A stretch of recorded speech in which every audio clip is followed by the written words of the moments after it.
Oke, good morning, good morning, good morning. Teman-teman, sahabat, bersama dengan saya Eloy Zaluku. Kali ini saya mau berbagi tentang topik arah bukan tujuan. Arah bukan tujuan. Teman-teman, ketika masih muda, kita menginginkan ini dan itu. Nah, itu wajar saja. Tetapi semakin dewasa, kita memahami bahwa it is not what you want, but what you focus on. Not my destination, but my direction. Artinya bukan apa yang engkau mau, tetapi apa fokus utamamu. Bukan destinasi tujuan yang ingin saya tuju, melainkan arah dan jalur yang sedang saya lalui. Nah, teman-teman, sederhana, bukan? Bayangkan berapa banyak orang yang ingin menjadi pengusaha sukses, politisi hebat, bahkan negarawan, dan musisi terkenal, namun berapa orang yang berhasil mencapainya? Sedikit sekali ya. Penelitian demi penelitian menunjukkan bahwa rahasia terbesar adalah latihan yang disengaja atau purposeful practice. Hasil studi dari Anders Ericsson misalnya, atau Angela Duckworth, atau Geoff Colvin, dan lainnya, menjelaskan ini dalam karya, buku-buku mereka masing-masing.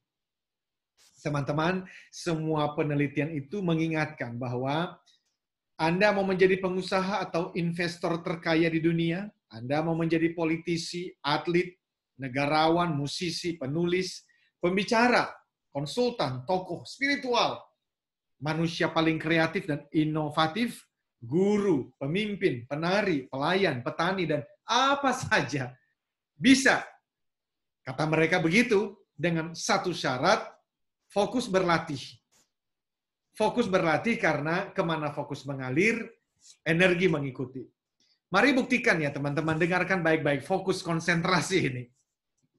Selama 7 hari ke depan, perintahkan pikiran dan perasaan Anda untuk fokus, ya, memasukkan informasi tertentu ke dalam otak pikiran Anda melalui buku atau artikel yang dibaca, video yang ditonton, podcast yang didengar, serta percakapan langsung dengan siapa saja. Alright. Nah, pilih satu topik. Ayo. Apa yang Anda suka atau lumayan disukain ya. Satu topik saja, tidak boleh lebih. Politik boleh. Sejarah boleh. Bisnis, kepemimpinan, spiritual, motivasi, psikologi, sales, seni boleh. Olahraga, cabang apa saja boleh.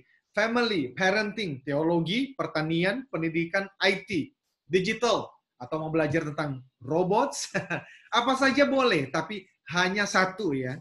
Nah, setelah 7 hari, perhatikan kecenderungan, pikiran, ucapan, dan perilaku Anda sendiri. Bangun pagi, lalu ketika sedang mandi, ketika sedang makan, ketika sedang berjalan, pada waktu mau tidur, be aware, sadari, perhatikan apa yang Anda pikirkan, katakan, dan lakukan. Kemudian perhatikan juga bagaimana keinginan atau niat Anda secara otomatis diarahkan ke bidang yang Anda pilih tadi, ya, sesuai sesuai referensi dan informasi yang masuk ke dalam pikiran Anda selama 7 hari terakhir. Bayangkan teman-teman kalau informasi itu diulang, bukan hanya 7 hari, tapi 7 tahun, 17 tahun, 27 tahun, 77 tahun. Hasilnya pasti dahsyat. Nah sekarang, bayangkan pula kalau informasi dan referensi yang diulang itu adalah perihal menganggap diri paling benar. Ya, apakah boleh teman-teman menganggap diri paling benar? Ya silakan saja. Tapi yang menjadi bahaya adalah bila menganggap diri paling benar itu diikuti dengan pengajaran bahwa halal hukumnya untuk memaksa orang lain melalui kekerasan, pemaksaan, ya toh, untuk mengikuti apa yang dianggap benar tadi. Nah, bayangkanlah jika sejak kecil melalui berbagai media seperti ceramah, buku, video, apalagi dalam komunitas ya, disampaikan, diajarkan dalam komunitas oleh orang-orang yang dianggap sebagai tokoh. Waduh. Begini, kalau informasi itu diulang-ulang dalam suatu komunitas, disampaikan oleh tokoh, itu akan mudah sekali masuk ke dalam pikiran bawah sadar. Nah, kalau yang diajarkan itu adalah tentang halal hukumnya untuk membenci orang lain karena beda suku, beda agama, beda preferensi politik. Wow. Bayangkan kalau informasi dan referensi yang didengar oleh seseorang sejak masih kecil adalah halal hukumnya untuk menggunakan kekerasan termasuk menebas kepala orang-orang yang berseberangan dengan paradigma atau ideologinya. Dan bukan hanya 7 hari dia mempelajarinya, tapi 7 tahun, 17 tahun, 27 tahun, 77 tahun, men. Hasilnya ya orang itu akan didorong secara otomatis oleh referensi tadi. Itulah sebab, teman-teman, peran para tokoh, para penceramah khususnya itu sangat besar. Para penulis, ya, yang membuat konten-konten video, wow. Itu tanggung jawabnya besar sekali. Kenapa? Karena apa jadinya kualitas SDM bangsa ini sangat ditentukan oleh referensinya, informasinya. Ya, kenapa? Karena apa yang masuk itulah yang keluar. Saya ulang kalimat ini penting sekali. Apa yang masuk itulah yang keluar. Teman-teman coba cari jeruk, potonglah jeruk, ya, belah 2 dah, ya. Lalu peras ya isinya. Apa yang akan keluar? Teman-teman, saya berani taruhan. Yang keluar pasti bukan air kelapa. Ya, kenapa saya tahu pasti? Karena itu tadi prinsipnya, apa yang ada di dalam, itulah yang keluar. Maka kalau memeras jeruk, yang keluar adalah air jeruk. Teman-teman, jika yang masuk ke dalam pikiran seseorang adalah kebencian dan kekerasan, dia akan tumbuh menjadi pembenci dan pemarah, penuh kekerasan. Pasti. Nah, pertanyaannya, lalu selain mendoakan ya supaya Tuhan yang Maha Kuasa berkenan melembutkan dan mengubahkan hati, membersihkan hati orang-orang yang terlanjur terdoktrinasi tadi, apalagi ya upaya yang bisa kita kerjakan. Nah, menurut teori ini teman-teman sederhana. Apa itu? Ubahlah informasi dan referensinya. Ya, ubahlah informasi dan referensinya. Bayangkan nih, kalau selama 7 hari berturut-turut, apalagi kalau 7 tahun, 17 tahun, 27 tahun, sampai 77 tahun, orang itu mendapatkan informasi dan referensi tentang cinta kasih, ya toh? Berbuat baik kepada semua orang, apapun suku, agama, tipe kepribadiannya, preferensi sosialnya, ya bahkan preferensi seksualitasnya, cinta kasih yang datangnya dari Tuhan yang Maha Kuasa. Namanya adalah unconditional love, cinta yang tak bersyarat. Mulai dari rumah, tetangga, pekerjaan, dan masyarakat luas. Nah, bayangkan tuh, kalau dari kecil, informasi referensi yang didapatkan adalah tentang pembelajaran love, cinta kasih. Kemudian tentang kerja keras, tentang disiplin, berprasangka baik, menjadi agen perubahan untuk kebaikan banyak orang, dan seterusnya. Ya kan? Hasilnya, ya itu tadi, sama teman-teman prinsipnya. Apa yang masuk, itulah yang keluar. Apa yang masuk, itulah yang keluar. Jadi, sahabat-sahabat kita, teman-teman kita, yang apa ya,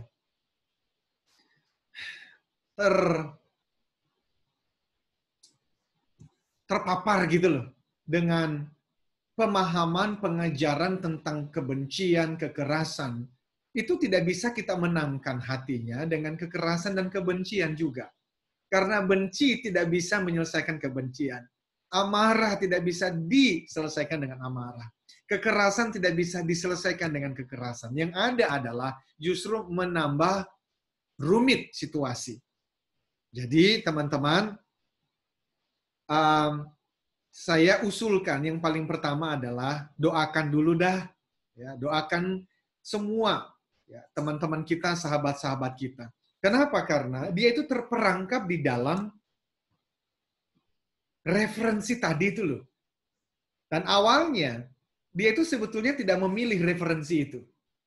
Umumnya dia hadir di dalam sebuah komunitas, lahir dari keluarga, mendapatkan teman-teman, guru-guru, bacaannya, melalui panca indera ada apa yang dilihat, apa yang dibaca, apa yang ditonton, teman terdekat. Maka akhirnya itu membentuk paradigma namanya, membentuk cara pandang. Nah, makanya sekali lagi ya, guru-guru, penceramah, penulis, para pembicara, dan termasuk orang tua juga, dan siapapun di lingkungan kita, mari kita memikirkan informasi apa sih yang kita berikan. Karena itu sangat menentukan kualitas SDM bangsa kita ini. Nah, teman-teman, mari sekarang kita kembali ke konteks pekerjaan dan bisnis. Teman-teman, kalau ada orang yang kaya raya secara keuangan ya, nih, itu pasti tidak terjadi tiba-tiba. Setuju kan ya? Kecuali kalau menang lotre ya beda cerita. Ya. Tapi ini seorang businessman yang kaya raya, dan dia berjuang selama bertahun-tahun. Kalau ada orang baik yang super baik juga, ya itu juga tidak terjadi dalam semalam kan. Ada prosesnya, ada polanya. Karena itu saya setuju dengan yang namanya itu modeling. Modeling itu mengajarkan jika Anda mengikuti proses atau pola yang sama dengan semangat spirit yang sama dalam bidang apa saja, Anda bisa menjadi seperti model Anda itu. Ya, termasuk Anda membaca buku yang mereka baca, ikut seminar yang mereka ikuti, pelajari strategi yang mereka pelajari, kemudian uji coba, mulai bisnis dengan prinsip yang mereka gunakan, kenal dan bergaul di komunitas mereka, ikuti ritualnya. Semua itu akhirnya membentuk kebiasaan, teman-teman. Ya kan? Dan kebiasaan itu atau habit ada di wilayah pikiran bawah sadar.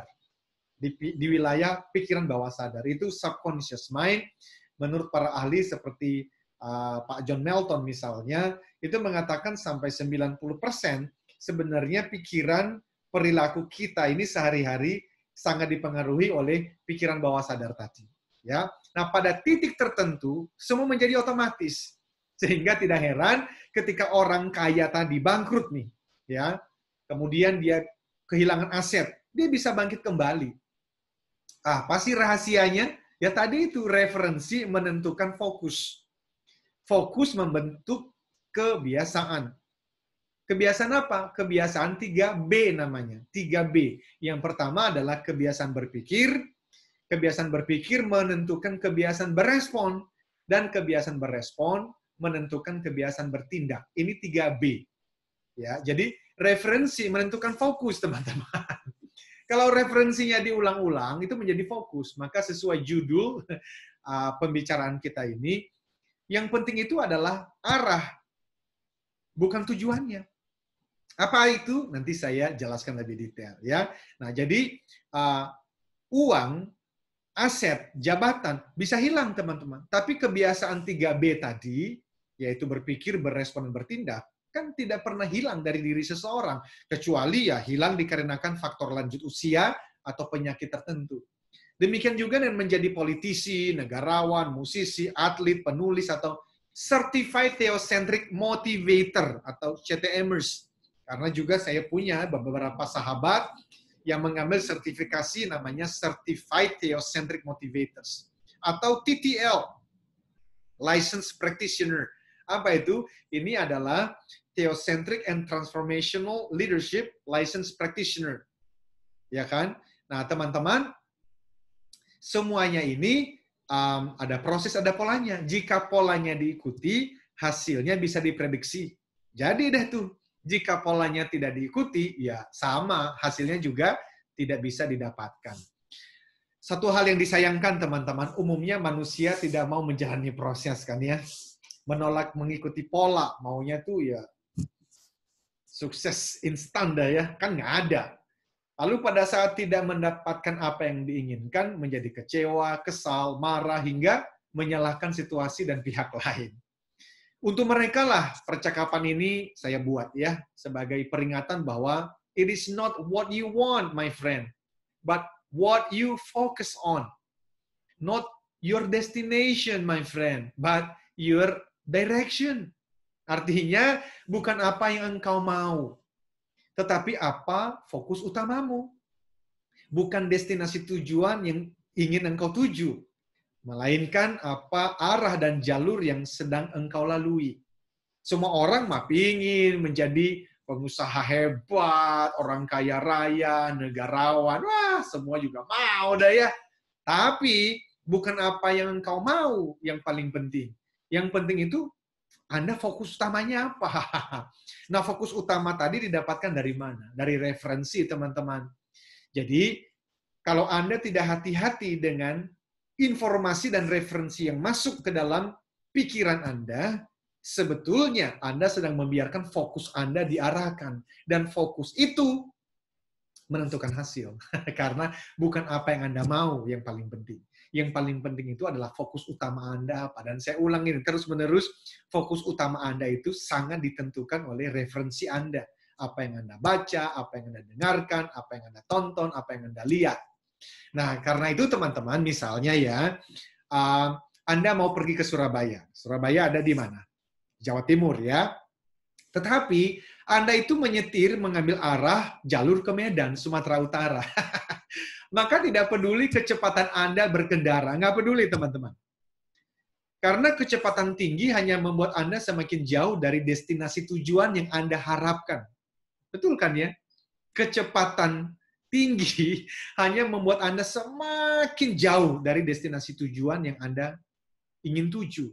Kebenaran ini sangat sederhana kan ya. Nah, pertanyaannya teman-teman tentu saja, bagaimana dong supaya kita bisa bertekun dalam sesuatu bidang? Well, ini ada hubungannya dengan passion. Nah, passion itu artinya apa? Passion itu adalah semacam kesukaan masing-masing orang.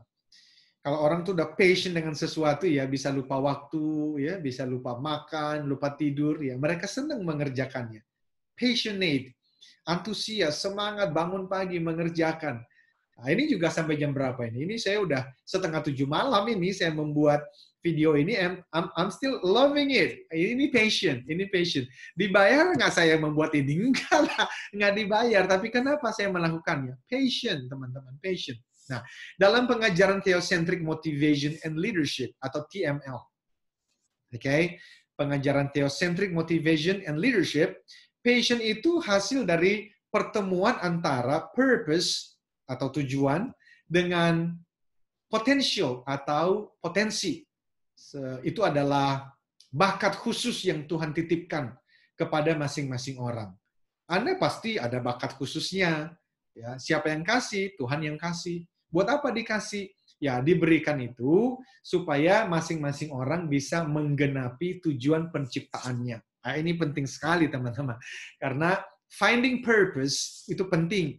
Nih, kalau ada handphone itu kan untuk apa sih? Fungsinya, tujuannya dibikin, dibuat di pabrik untuk komunikasi. Ya, kalau teman-teman lagi memegang ballpoint, ya, pen, itu untuk menulis. Coba Anda punya mobil atau sepeda motor, itu untuk transportasi. Di ruangan saya ini ada lampu untuk menerangi. Ya, teman-teman, nah, benda-benda mati ini diproduksi ada fungsinya, ada tujuannya. Apalagi dengan manusia, kan ya.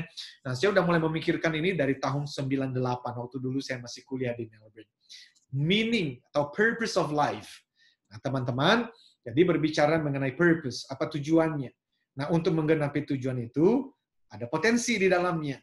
Ya, Tuhan berikan potensi. Bahkan kemudian Tuhan desain secara khusus. Desain itu apa? Anda lahir sebagai orang Jawa, saya sebagai orang Nias, ada orang yang lahir sebagai Tionghoa, ada orang yang lahir sebagai Batak, Betawi, Manado, Papua, Sunda, macam-macam kan?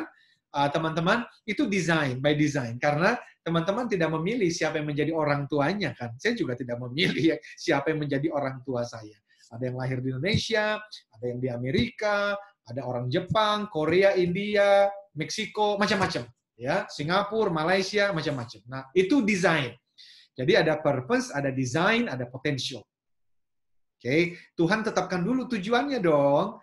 Ya, setelah ditentukan tujuannya, kemudian dia didesain lahir sebagai pria atau wanita, lahir dari papa mama yang mana. Ya, akhirnya dia menjadi suku itu kan. Ya, dia lahir di tahun berapa? Nah, kemudian diberikan potensi. Untuk apa? Supaya tujuan penciptaannya tadi tergenapi. Jadi, teman-teman, yang paling penting itu Mark Twain pernah mengatakan hanya ada 2 waktu terpenting dalam hidup seorang manusia. Hanya ada 2 waktu. Coba, kapan itu? Hari ketika dia lahir dan hari ketika dia mati. Bukan. Kalau mati sudah terlambat, teman-teman. No. Hari ketika seseorang mati, ya Anda hari ketika Anda lahir dan hari ketika Anda menemukan tujuan Anda lahir. Itu yang paling penting. Ya, jadi teman-teman, karena itu tadi saya bicara mengenai potensi ya. Dan potensi diberikan, dititipkan kepada masing-masing orang supaya tujuan hidup masing-masing tergenapi. Tetapi ketekunan, teman-teman, ternyata bisa juga karena pembentukan atau pengaruh lingkungan. Bisa. Jadi orang tuh menjadi seorang musisi, menjadi seorang atlet. Kenapa? Karena lingkungan dia itu sejak kecil memang ternyata senang bermain musik atau suka politik, dan papa mamanya, keluarganya mendorong dia ke sana. Ada orang-orang yang Tuhan ciptakan menjadi seorang guru terbaik bagi bangsa ini. Misalnya, ini sebagai contoh ya. Jadi katakan ada seseorang yang Tuhan putuskan dah, ini harus lahir. Karena kalau dia tidak lahir, dunia, ya Indonesia, akan kehilangan seorang guru yang sangat hebat dan sangat penting bagi bangsa ini. Nah, akhirnya lahir dari papa mama tertentu, di suku tertentu, di tahun tertentu. Tapi kemudian, orang ini lahir dalam keluarga yang ayah ibunya tidak menghargai profesi seorang guru. Karena menurut mereka, tidak bisa lah seorang guru itu jadi kaya raya. Itu paradigma dari orang tuanya. Nah, kemudian anak ini sejak kecil, setiap hari, melihat keluarga dan teman-temannya berdagang, ya, mendapatkan uang, dapat rumah mewah, makan enak, ya, membeli kendaraan baru, dan pergi dah liburan setiap tahun. Nah, suatu kali orang ini mengikuti seminar Theocentric Motivation and Leadership, TML. Nah, dalam sesi pembahasan mengenai purpose, potential, and passion tadi, hatinya gelisah, teman-teman. Perlahan-lahan, dia mulai bertemu dengan dirinya yang sebenarnya, ya, yang dikenal dengan istilah calling itu, calling. Maka dia mulai sadar bahwa, iya ya, sebenarnya aku ini ingat loh, aku ini sebetulnya dulunya ada keinginan menjadi guru. Ya, tapi sudahlah, sudah tidak mungkin pikirnya begitu. Sekarang dia seorang suami dan ayah ya, bagi 2 orang anak berusia 3 dan 5 tahun. Ada kebutuhan keuangan yang tidak sedikit tentunya untuk biaya hidup dan sekolah anak-anak. Belum lagi dia teringat liburan indah setiap tahun selama ini bersama keluarga besar. Maka dia tidak mau kehilangan kemewahan itu, maka dia bekerja keras, belajar ini dan itu, dan betul aja, dia menjadi pengusaha hebat dengan uang yang bisa bertahan hingga, nggak usah 7 turunan lah, tapi bertahan sampai 3 turunan. Loh, kok dia bisa menjadi pengusaha hebat sih? Ya tadi itu kan, karena dia mendapatkan referensi informasi itu setiap hari. Nah, teman-teman bisa tergoda untuk menyalahkan Tuhan, kan? Berpikir, yo kalau begitu ya Tuhan jangan lahirkan dia dong di keluarga yang seperti demikian. Well, kita akan bahas itu ya, kita akan bahas itu di topik yang lain. Ya, kita fokus dulu di sini karena saya lagi berbicara tentang arah, bukan tujuan. Oke? Nah, kisah serupa terulang sepanjang sejarah umat manusia, teman-teman, dan dalam semua profesi dan pekerjaan. Saya sudah keliling Indonesia dan banyak kota lah ya selama 15 tahun terakhir, dan bertemu kisah-kisah seperti ini. Ya. Memang siapapun bisa menjadi apa saja asalkan dia fokus. Dan tadi saya sudah sampaikan, fokus itu bisa karena passion, atau fokus itu bisa karena pengaruh dari lingkungan. Ya. Tekun, jatuh, bangun lagi, apalagi di era sekarang ya, di mana sumber informasi dan referensi dalam bidang apa saja tersedia dengan mudah melalui internet secara gratis. Bidang apa saja, yaitu kalau tekun bisa berhasil. Nah, tinggal pertanyaannya, bidang apa dong yang menjadi tujuan penciptaan saya di muka bumi ini? Karena kita pernah mendengar bahwa tragedi terbesar dalam hidup bukan kematian, teman-teman. Tragedi terbesar dalam hidup adalah seseorang bangun pagi, pergi bekerja, sampai larut malam, dan sebetulnya ternyata dia tidak pernah diciptakan untuk pekerjaan itu. Itu tragedi terbesar dalam hidup. Nah, karena itu teman-teman, harapan kita, jangan sampai di hari terakhir nanti, kalimat yang kita dengar bukannya selamat hambaku yang baik dan setia. Tuhan mengatakan itu. Harapan kita kan begitu. Itu harapan saya. Di ujung dari kehidupan ini, kapanpun. Apakah itu 50 tahun lagi, ya toh, atau 60 tahun lagi, I don't know. Tapi any time sampai Tuhan memanggil, pulang saya kerinduannya adalah mendengarkan Tuhan berbicara, selamat hambaku yang baik dan setia. Tetapi kan kita juga membaca kisah-kisah teman-teman. Dan kalau kita menyimpulkan di akhir kehidupan, yang didengarkan bukan kalimat yang indah tadi, justru bodoh, engkau tidak dilahirkan untuk itu. Pada malam ini juga nyawamu akan diambil darimu dan apa yang engkau kumpulkan selama hidupmu, untuk siapakah itu nanti? Oh, ini mengerikan sekali teman-teman. Sebentar. Saya mau nyampaikan dulu ya. Theocentric motivation and leadership, teman-teman, tidak anti kekayaan. Tidak anti. Saya bahkan sangat bersyukur jika ada dari para pecinta Theocentric motivation and leadership, termasuk para CTMers dan TTL licensed practitioners yang Tuhan percayakan menjadi orang terkaya di muka bumi. Wah, itu keren sekali ya. Kenapa? Karena melalui uang yang banyak itu bisa ikut berkontribusi dalam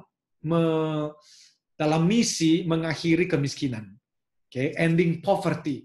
Yang menjadi musuh kita bersama, khususnya kemiskinan dalam 4 hal, teman-teman. Kemiskinan dalam 4 hal. Kemiskinan pertama, kemiskinan spiritual. Spiritual. Artinya apa? Itu terpisahnya ciptaan dengan pencipta. Nah, itu disebabkan oleh namanya DOSA, dosa atau sin, S-I-N. Apa itu dosa? Dari mana datangnya? Kenapa kok bisa terjadi? Macam-macam dosa itu apa? Terus bagaimana dong supaya bisa beres nih dosa? Apa solusinya? Nah, kita akan bicarakan itu di lain waktu ya. Tapi intinya kemiskinan spiritual. Tapi ada kemiskinan yang kedua, namanya adalah kemiskinan emosional.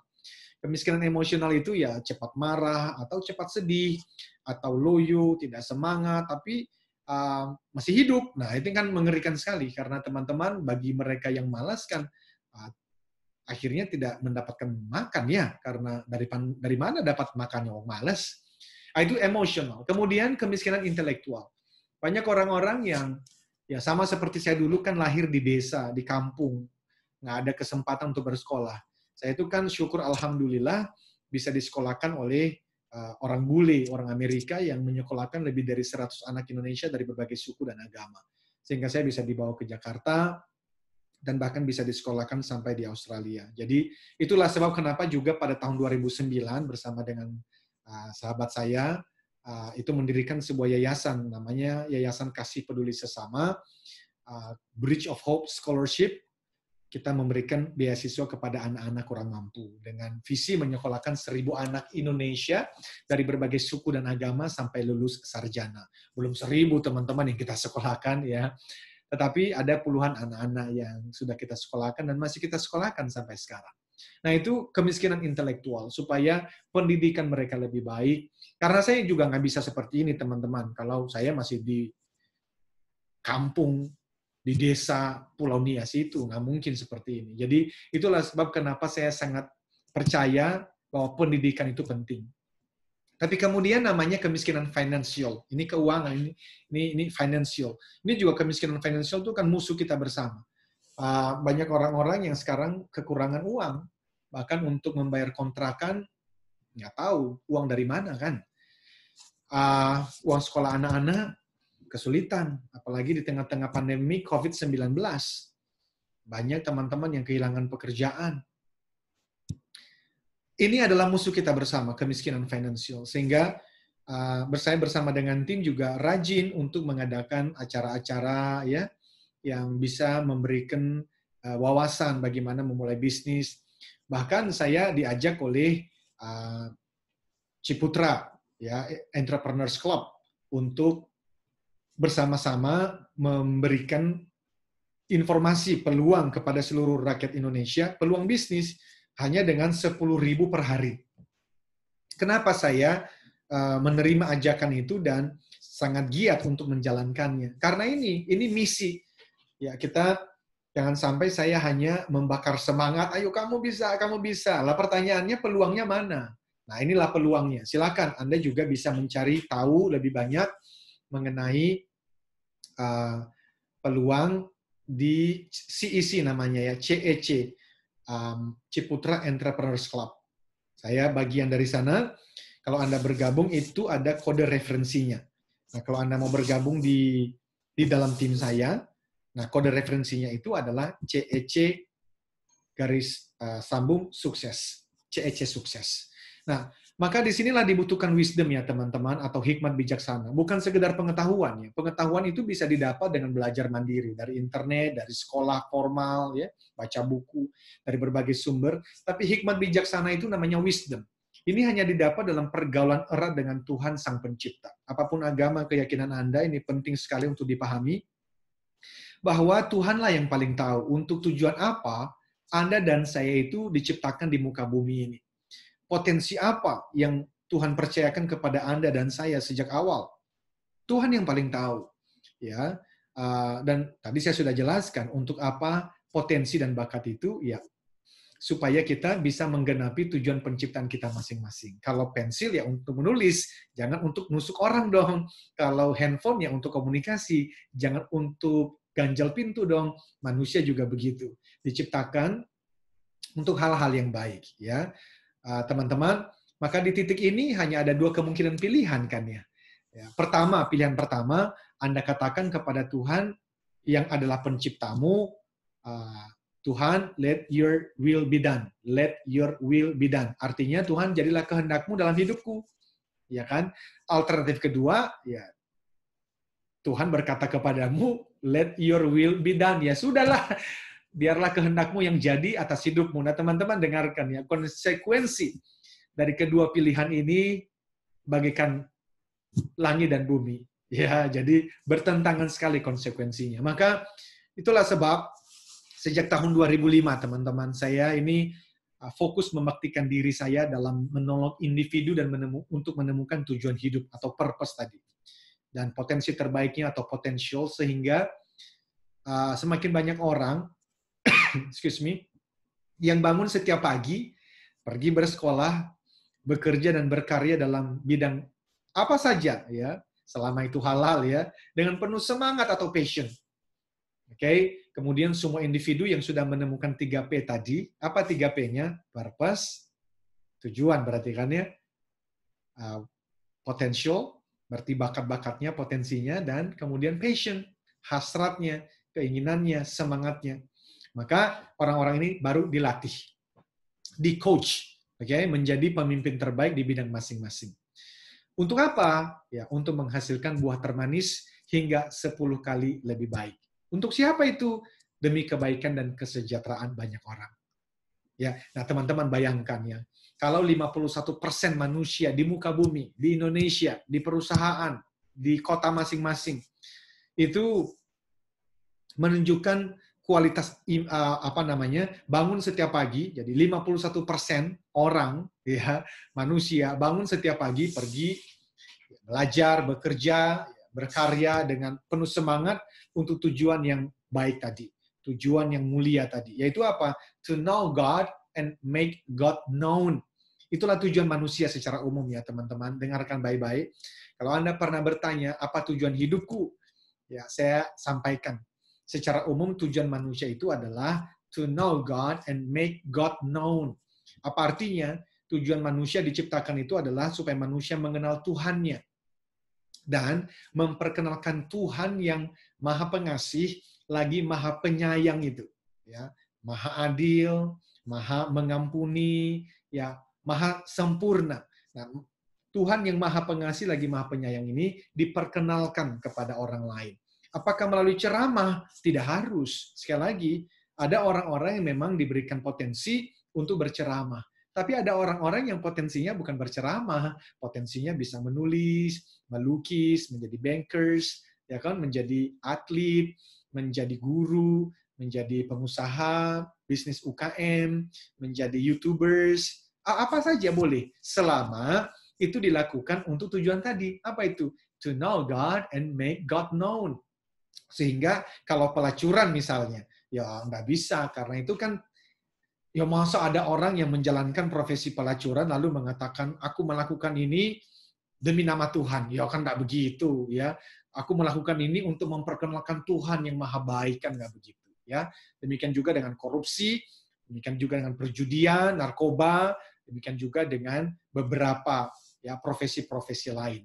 Nah, karena itu teman-teman, itulah arti kan sebetulnya bahwa kerja itu adalah ibadah. Nah, bayangkan sekali lagi teman-teman ya, kalau 51% orang ya yang tadi itu menemukan purpose, potensi, dan passion-nya itu, lalu memutuskan mulai sekarang menunjukkan kualitas imannya. Apapun agama keyakinannya, itu menunjukkan kualitas imannya melalui proses dan kualitas kerjanya setiap hari. Yang dikerjakan dengan memantulkan kasih sayang Tuhan yang tadi itu maha jujur, maha disiplin, ya toh.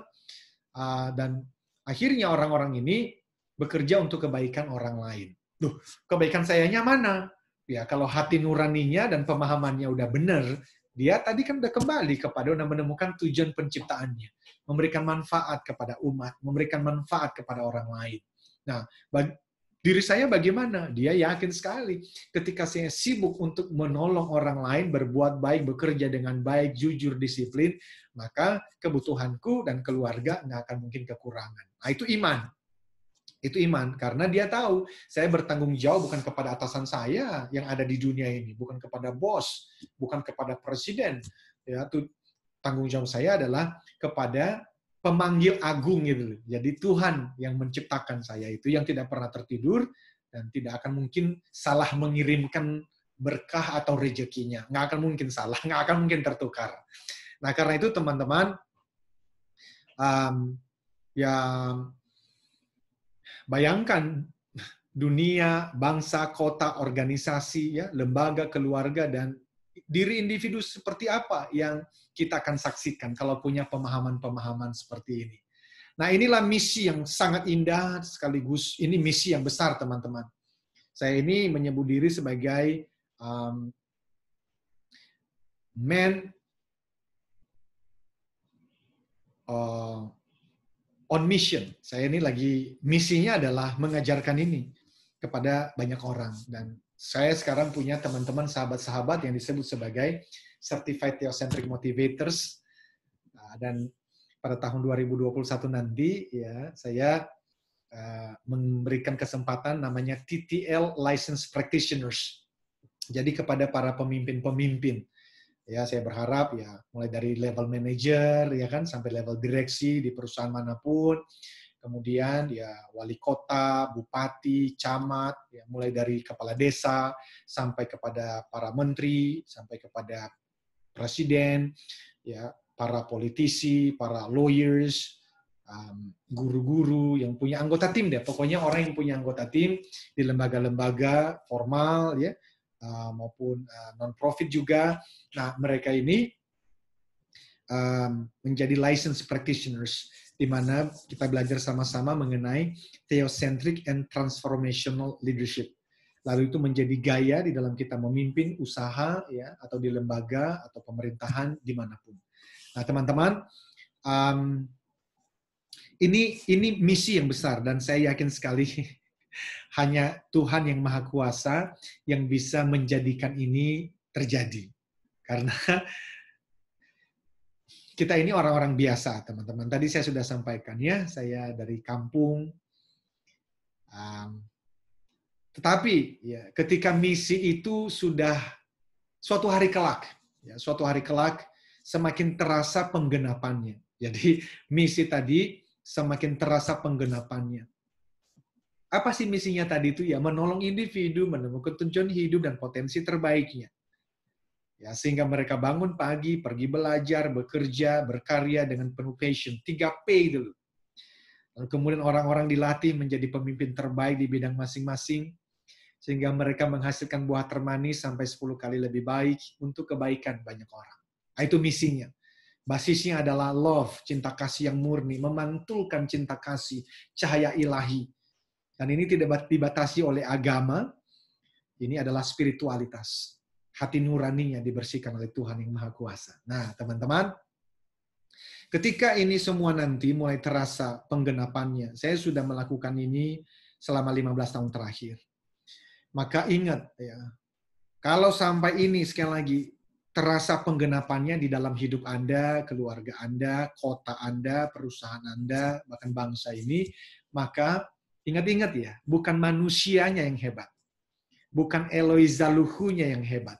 Bukan para CTMers yang hebat. Bukan tim di Capstone yang hebat. Melainkan Tuhan yang menitipkan misi itulah yang hebat. Maka menghargai upaya manusia boleh. Tetapi jangan mengagumi orangnya berlebihan. Kagumilah Tuhan. Karena Tuhanlah yang memampukan orang-orang biasa tadi itu untuk melakukan misi besar ini. Sesungguhnya itulah keajaiban yang sesungguhnya, teman-teman. Saya ulang ya, itulah yang disebut miracle. Itu yang namanya keajaiban itu. Ya, ketika Tuhan yang Maha Kuasa itu memutar haluan hidup seseorang. Saya ulang ini, memutar haluan. Ya, mulai dari membelokkan dulu tadinya. Yang tadinya, wah, let my will be done. Yang penting aku mau ini, aku mau itu. Ini kan hidupku, terserah aku dong. Ini kan uangku, terserah saya dong. Nah, itu ternyata Tuhan membelokkan hati tadi. Ya kan? Membersihkan dulu hati yang kotor, hati yang berdosa itu. Tuhan bersihkan, Tuhan gantikan dengan hati yang baru. Ya kan? Dan akhirnya teman-teman orang-orang ini mulai lebih sedikit memikirkan dirinya dan dia mulai memikirkan misi besar untuk kebaikan mulai dari keluarga, ya tetangga, perusahaan, organisasi, kotanya, bangsanya dan dunia. Nah, itu sesungguhnya adalah miracles. Itu miracles. Jadi setiap kali Anda melihat ada orang yang hatinya itu mulai berbelok, yang tadinya hanya memikirkan diri, mulai memikirkan kebaikan orang lain, dan ini digerakkan bukan hanya untuk sombong-sombongan, tetapi Anda melihat hati nuraninya itu dibersihkan oleh Tuhan. Itu adalah keajaiban. Dan apapun agama keyakinan Anda, bersyukurlah untuk orang-orang seperti itu, karena itu tanda bahwa God is working. Tuhan itu sedang bekerja di tengah-tengah dunia ini.